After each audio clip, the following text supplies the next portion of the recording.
Lisa, comment Israël est apparu en 1948? En 1917, le gouvernement britannique promet de soutenir l'établissement d'un foyer national juif en Palestine.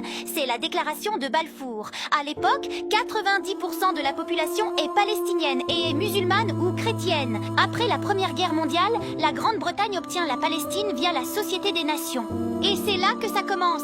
Immigration juive massive vers la Palestine, financée et organisée par des réseaux sionistes à l'international. Dans les années 1920, les juifs sont environ 10% de la population. En 1947, ils atteignent un tiers.